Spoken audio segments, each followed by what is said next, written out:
We now have two beautiful new bunkers either side of the fairway on the fourth hole here at Hawk's Nest. Superintendent Ben Mills and his team have done a fantastic job building these from scratch with revetted faces. They're not too penal, but if you are unfortunate enough to go in one, then we've got some simple tips for you to learn how to play from a fairway bunker.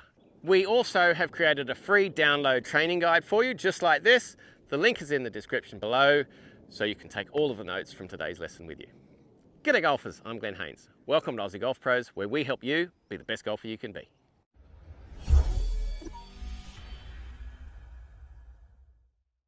So first and most importantly is choosing the right club to get out of the fairway bunker.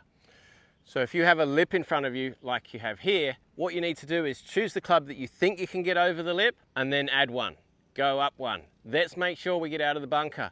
We're only giving up that 10 yards or so. It's really important to get out of the bunker because if you hit that lip, that can cost you an extra shot or two, and that's what we want to avoid. So I'm confident that I can get a 6-iron over that lip, so I've gone one up higher, so I've got the 7-iron, and let's make sure that we get over that lip. Right, now, technique-wise, the sand is very loose. So when we take our normal swing, it's very easy to spin out here and lose some traction. So what we're going to do is get your knees in and push to the side. So you're forming a little bit of a base. You're allowed to do that. You're allowed to wiggle your feet in. All you need to do is just make sure your knees are pushed in. So when you wiggle in, you're getting a couple of banks on either side of your feet. So that's going to be a bit more stable for you. Still won't be as good as standing in the grass, but it's going to be a bit more stable for you as we try to generate a little bit of power coming out of the bunker. Don't try to hit it too hard though. We want to try and keep stable and keep some balance with this. And our primary goal here is to get some decent contact so that we can get up onto the fairway and get back in play. So I'm not into this holding tighter or choking down the grip to make sure that you don't hit the sand. I'm just going to be a little bit further away from the golf ball because my feet are sinking in. It's as simple as that. So I'm just going to take the normal grip pressure, and basically I'm just going to try to pick that ball off of the sand without digging in too deeply. It's not about trying to compress in and hit ball first and then sand. We're going to use a shallow sweeping motion so that we can pick that ball up as we glide through. And we might hit a little bit of sand with the club, but it's not going to be very deep. If we take a deep divot here, then you are in the lap of the gods.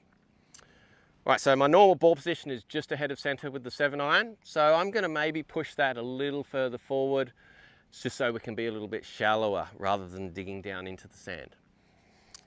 So slightly forward in my stance. We're not allowed to touch the sand with our hand or our club, but we are allowed to wiggle in, knees together, and we're pushing in so we've got that base. And with the ball position a little further forward, now I'm behind the ball ever so slightly. That helps us to get a little bit more height as well. And then just a nice smooth swing. Try to get as good contact as you can. Very happy with that, got clean. So it actually came off of a slightly lower position on the club, which is why we want to make sure we've got enough loft to get over that bank. And you can see here that the splash mark is shallow. I haven't dug in too deeply, and that means that we can get back in play over the lip, and it's a much safer shot that way. Now this time a shorter shot in our new bunker to the right of the fourth fairway. I've got a shot of around 100 meters, 110 yards. And normally I could get there with a gap wedge, bit of into the breeze, so pitching wedge, but because of the sand, I'm going to go up to 9-iron.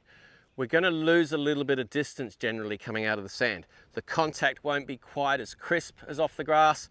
And as we talked about, we're going to lose a little bit of footing. So we're not going to be able to be as aggressive with our feet and our legs that we might be off of the fairway.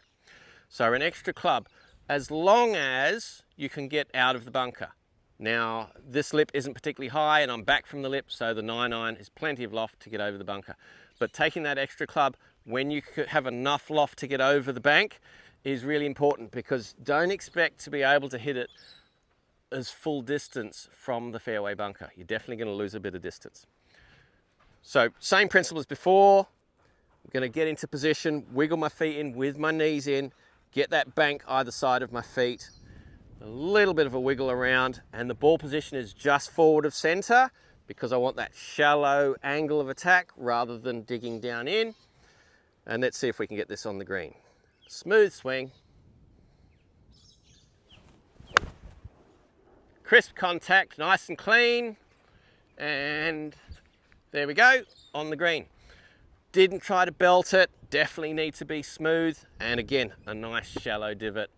Swinging within myself because I'm on this loose surface of the sand. Now, sometimes you're going to be in a fairway bunker and you're very close to the lip, or the lip's very high, or maybe the ball's sitting down a little bit and the lie's not very good.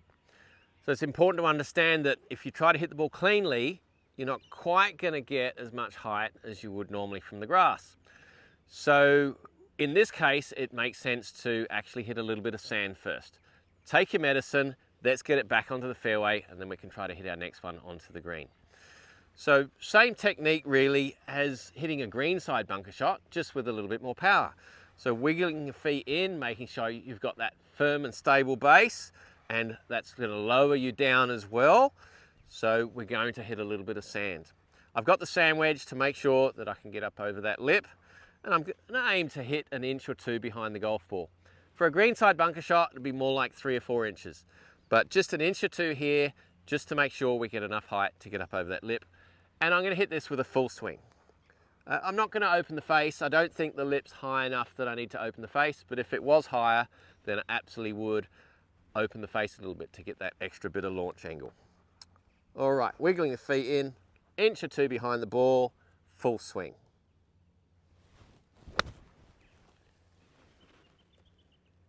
And that's turned out pretty well. That's gone around 50 yards, and that gets me back in play, ready to pitch onto the green.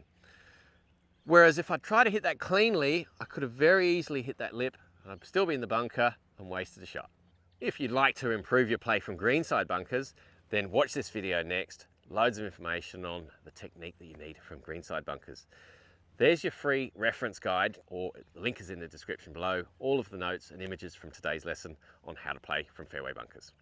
Thank you so much for watching. We look forward to your company next week. Are you the best golfer you can be?